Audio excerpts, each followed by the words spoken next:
अरशद शरीफ मेरे बच्चे के लिए निकला हुआ था, अरशद शरीफ मेरे लिए निकला हुआ था। मेरा जमीन कैसे गवारा कर रहा था, मैं बेशर्मों की तरह आज घर बैठा हुआ हूँ। लाने तो मेरे ऊपर अगर मैं आज घर बैठूं। क्या ये लोग हमारी, क्या अगर मेरी नस्ल होगी, क्या ये लोग बेनस्ल को तड़पाएंगे आगे जाके? क्या ये मेरी नस्ल की आगे हुई नस्ल को तड़पाएंगे? इन लोगों को शर्म आनी चाहिए।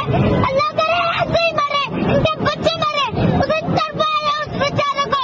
वो मेरे लिए नहीं निकला था, वो सबके लिए निकला था, वो पाकिस्तान के लिए निकला था।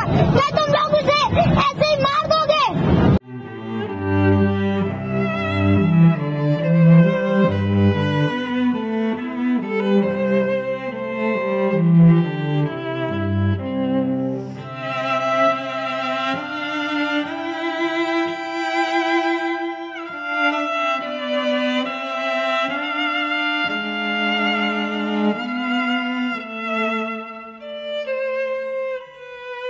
सबसे ज्यादा व्यूज, सबसे ज्यादा रील्स और सबसे ज्यादा रेटिंग के साथ बोल अब भी नंबर 1 पोजीशन पर बरकरार। सब्सक्राइब करें और बेल दबाएं ताकि कोई खबर रह न जाए।